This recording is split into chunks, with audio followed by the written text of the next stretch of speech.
What's up, y'all? Morning, Facebook. Happy Why Matters to Measure. Let's see here. Let's get Tim in here.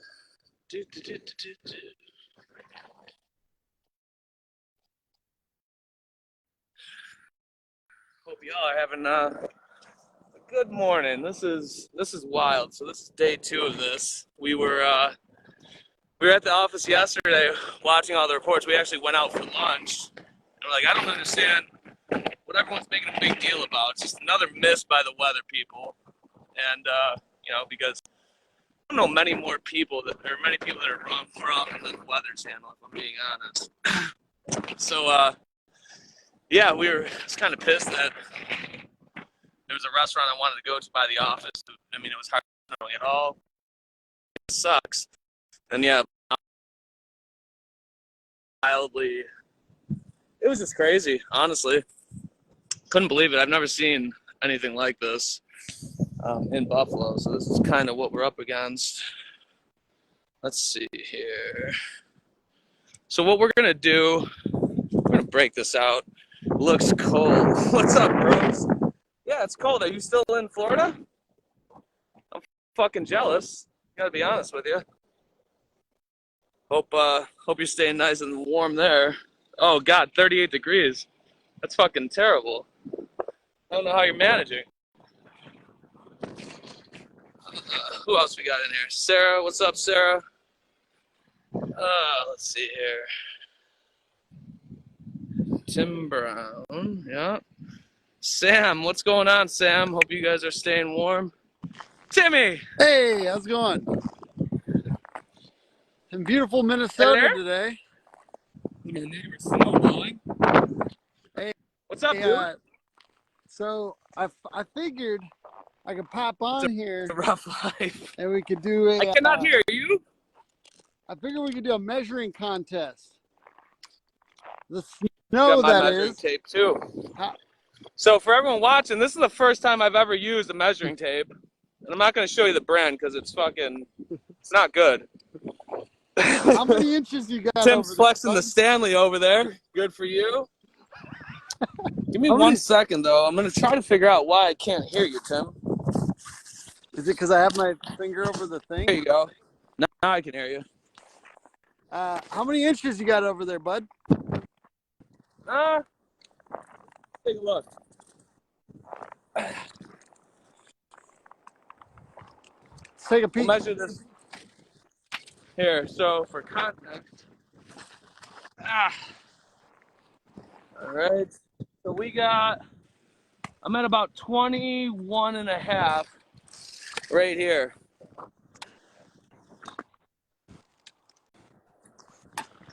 I've got like 11. You got 11. Okay. I'm gonna tell you, I think you got too much over there. You got a little much, a little crazy. Yeah. And the wind is something else. So Tim. Yeah.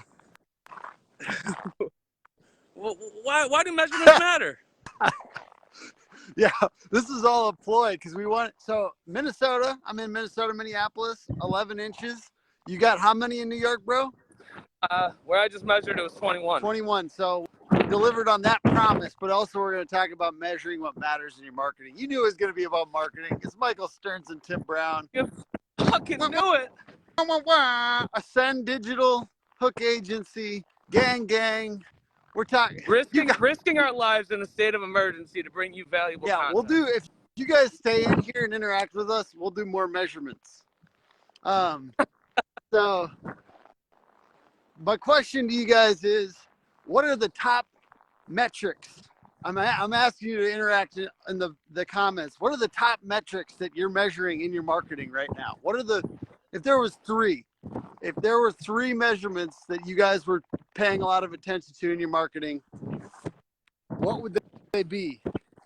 And I'd like Mike, not only in marketing but business as well. So feel free to engage on both fronts. Yeah.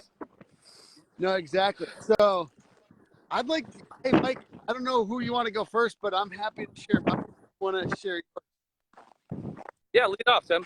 Yeah, I think on marketing, my number one metric is qualified leads or real leads. That's what I look at. Tim 1 year ago would have said leads. And I think I've realized that all leads are not the same.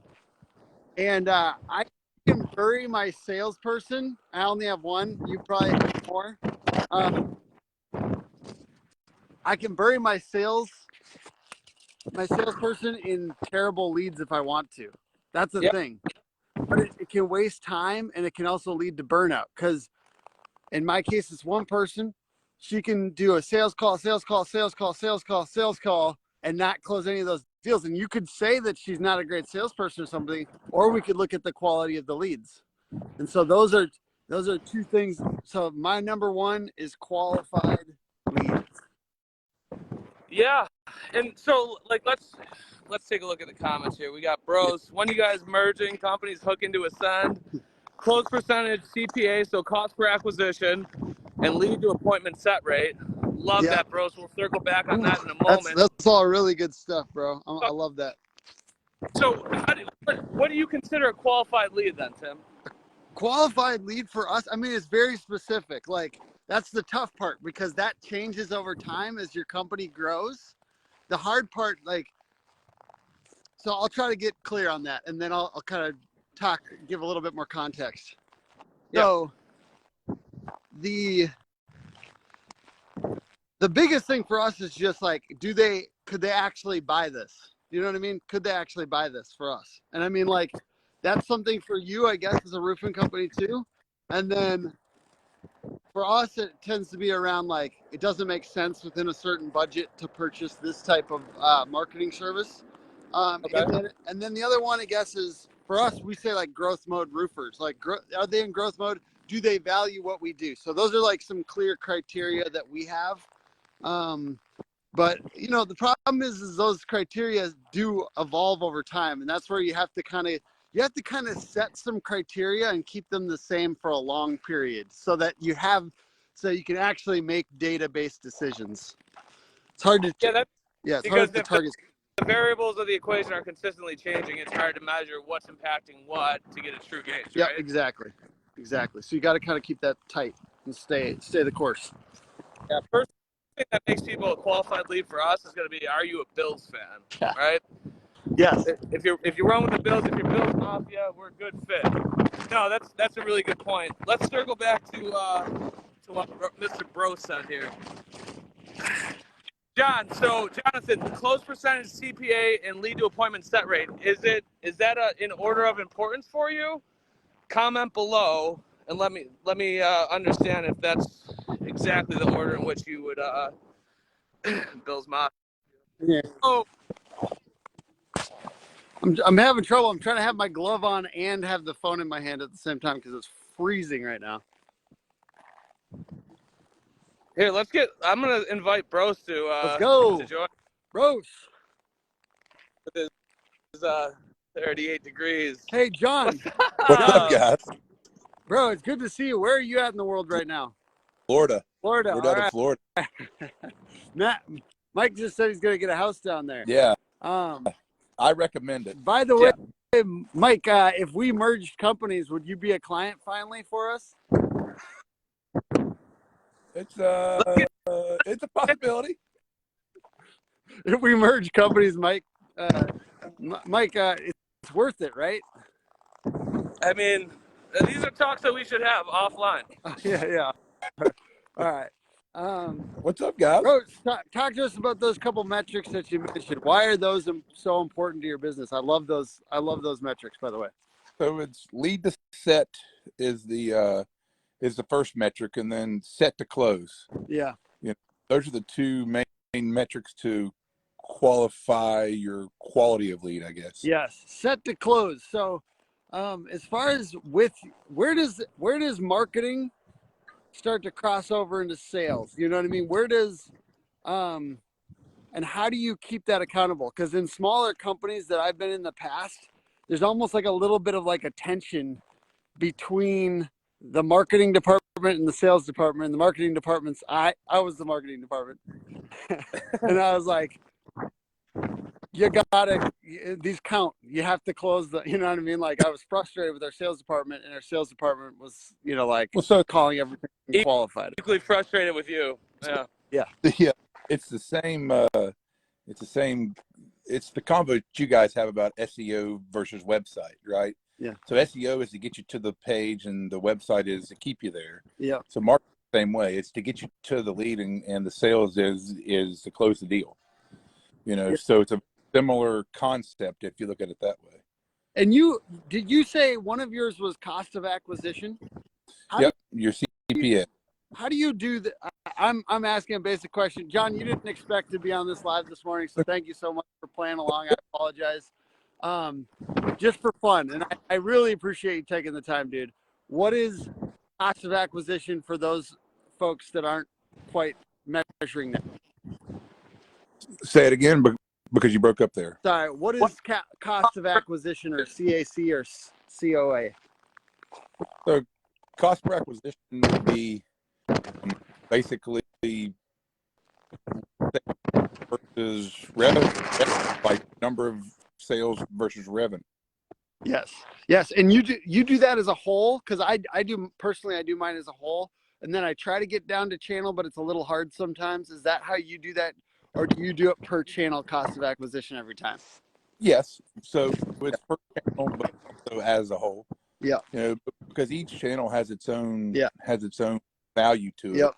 But if you take an omnipresent approach, which is how we do things, I have to count for it as a whole. But because there's the direct marketing and the creative side, right? So it's hard to measure a billboard. It's hard to measure a yard sign. It's hard to measure even postcard. Sometimes it's hard to measure a sign at a football stadium, right? Yep. That's the creative side. So you have to blend it together, your overall cost per acquisition.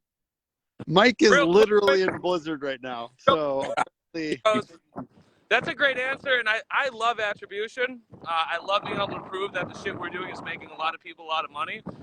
But you mentioned a few things on the creative marketing side that you can't attribute as closely or as precisely as you can with some of the stuff that we do. How important is it to still engage in those activities? So like with TV and billboards and everything, I mean, we dump probably more money into that than what we do even the digital marketing side, but it's brand recognition at that point. But by the time that you dump in that with that type of money, you bring your overall cost down, right? And you bring your marketing percentage down, by everything. It sounds crazy. You throw more money at it, and you're in every spot that you could ever think of. Your actual the CPA will come down. That's why I like doing the overall cost of acquisition number versus always getting so granular, because all this brand activity, and Michael and I, and probably you guys work with Jim Aline from Roofer Marketers, and he talks about omnipresent. I know that we all think about that cost per lead number, but like when you do these other things, and we would have a vested interest in kind of convincing everybody to hyper focus on cost per lead per channel, but we just I know cost per lead goes down when people do brand marketing. You know what I mean? And I know that honestly, I think it's partly because people don't understand it, that they don't do it. They don't do it because it's less clear sometimes, and that stops people from doing it. But people that have gone heavy on it actually need to know it works. It's just hard to measure. Everybody's like, I'll try the Facebook ad, and if it works, I'll try this next. Yeah. It's like, just figure out what your budget is. If you got a percentage, use 5, 7, 10% of what of the projected revenue is, just start there and then just divvy it up, amongst multiple channels, and then as you grow and you've got more money to divvy up, you just keep reinvesting that back into it. Yeah. You don't look as miserable as Mike does. Mike looks miserable. He looks great. We're out here putting it all on the line so that people can get quality content and understand how to better run their business. Exactly. What is the snow? If Jeez Louise. Yeah. So we can let Broce go if you want, but I think COA is definitely cost of acquisition, definitely a very good number to think about for marketing. So we've got qualified leads is a number to think about, and we've got cost of acquisition. Let's let Broce get off. Broce, you can get off if you want. I just want to. I don't want to take too much more of your time. All right, buddy. Appreciate Broce, you guys. excuse me. Peace. Love you. All right, so we captured another one. Cost of acquisition. So Yeah. we've got qualified leads and we've got cost of acquisition. Those are two really good numbers to focus on marketing. Let's see. Let's talk something. Let's talk about something that we dive into more consistently with our clients. Let's talk about web traffic. Ooh, I like it. And within web traffic, most people, yes, 1 second. Most people don't know this. I just want everyone to think about this. Most people do not even have a clue how many people are coming to their website on a monthly basis. Isn't that crazy? I love you, but you should know a general idea about how many people are coming to your website every month. So take a look. Now, what are within that web traffic that make the same way as qualifying leads, right? Yep. You could have one lead that's a complete fucking waste of time, but you could have another lead that's flaming hot and it's there to sail the fuck up. So how do you create that same type of understanding with intent of people coming to the website to understand? I'll tell you one of my favorite ways. I like having a /blog area on my website because we like to create more traffic in general, right? And I'm sure you do too. But we like to have the /blog separated out so that we can actually talk about service pages and like filter out blog traffic so that's one filter. The other one is organic, and you should know how many people are coming to your website are from organic, paid, and social, and direct. Okay.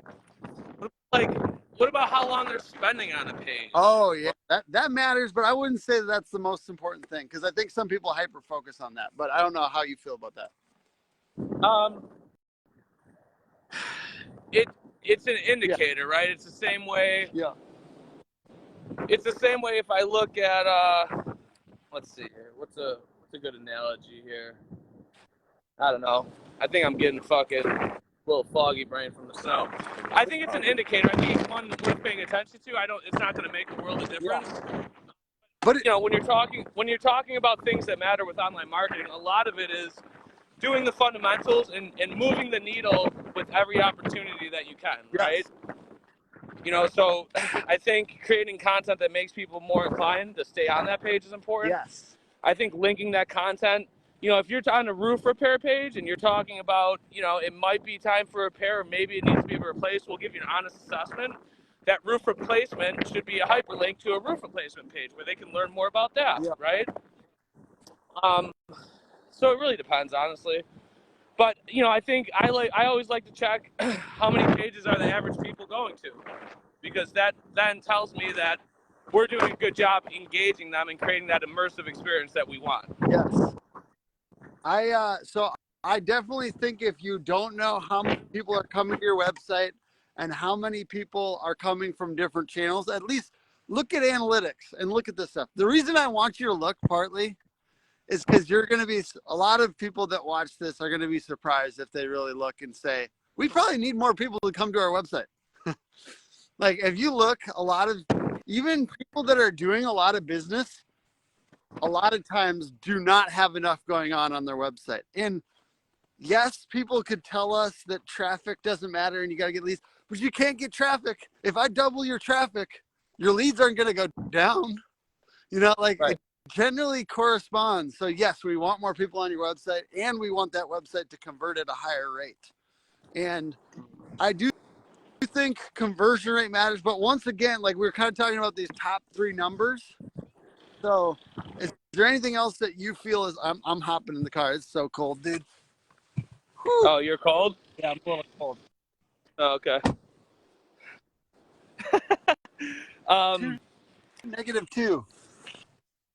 But Tim, you really can't get the organic traffic that you want with a pretty website, right? You got to pick one or the other, don't you? Oh man, that's the biggest crock of bull I've ever heard in my life. Here's the deal. The things that make a website good looking, it doesn't have to be like crazy innovative, right? But it has to be like aesthetics actually do play a part in keeping people on the website and making it, but it's not just beauty. You want it to be functional, but functional and beauty can go together. And I think that it's okay. You know, there's people out there I do think SEO is more important than beauty, but you can do both because Google is looking at how something functions and how long people stay on it. And you know that people make decisions on whether to trust you by the look and feel of the website. So I think that it does play a part even in SEO. I think that the actual look of it does play a part in SEO. Yeah. I mean, I've seen this a lot lately where people are like, you know, you want functional or you want pretty? It's like, you know, it's just, those two things aren't mutually exclusive. You can have both. You can have your cake and eat it too. You know, that's like, you know what? That's fine. Yeah. You guys can just know with the right tack that you can take your website and make it an amazing experience for people that are coming there and visiting, all the meanwhile helping organic traffic long-term by doing things that you would do even with an ugly website. Caleb mentioned, is there something where you can get the traffic and get who was on your website and then market to those people? There are tools that try to do that, but I would focus on remarketing, retargeting more than I would get focused on individual visitors. There's things like lead forensics, and there are certain tools that allow you to kind of try to match an email to an IP address and stuff like that. I personally wouldn't spend a ton of time on that. I would spend time on that if you were targeting businesses, maybe, because if you track the IP back to an address, like there's tools that do that. But I would focus for most home service businesses, I would focus on remarketing, retargeting. You should have a remarketing, retargeting ad on Facebook. So everybody that comes to your website gets an ad, ideally like a testimonial or a little, you know, quick branding video. And you should have retargeting on Google Ad Network and actually like in the display network and having your ads show up around the internet. You know, next level is YouTube and TikTok, but remarketing, retargeting is where I'd focus my time. That's awesome. And Jonathan Broce is, I gotta say his name right. Is Caleb Oberg. We send postcards to them now. I happen to know he uses dope marketing. And you can automatically retarget with the dope pixel. You can automatically retarget your visitors and send them direct mail, which any kind of retargeting is sweet, but that is really cool. Yeah. And he said he has a 60% match rate, which is, I mean, that's pretty fucking good. That's amazing. You know, so like so as far as like retargeting, if somebody has a Facebook pixel and their web team puts it on the site, you think that targeting them with a testimonial is the best fit? Why do you have a better? I mean, that's the first thing that comes to my head. I'm just asking. I'm out here learning just like you, bro. Tell me what you do. Listen, I was just asking if that was something that came top of mind, or if that's something that you feel strongly. Yeah, about. I personally, yes, I feel like a quick testimonial with your brand, and maybe if you have like a very like personality focused founder, maybe a quick snippet of their face and the brand at the beginning, and then this is what we did for this customer, and this is where they were, this is what happened, and this is what they're like now, and make it problem focused, and then have a customer voice of the customer is one of the best things in marketing. I love using like the actual testimonials in a lot of marketing, and I think like even like headlines and stuff like that on the website. If you find, I say this a lot, but like if you find something that's a phrase that's said like 3 times in your testimonials, like using that for headlines on the website. Yeah, makes a lot of sense. What else you got before we wrap up, Tim? All I'll say is like having 2 or 3 metrics that you really measure on marketing is a good move for your business. Marketing shouldn't be an afterthought. You should be a part of your marketing, not just outsource it. As much as Mike and I love doing marketing for folks, we have a much better time doing marketing for them when they're involved, when they're trying, when they're contributing, because you have so much context on your business that really helps, you know? So Caleb, that's a really good point about FAQs. Working in FAQs is huge. And the good news is, like, you know, especially if you're doing it yourself, you know, FAQs aren't hard to come up with if you're a roofing contractor, right?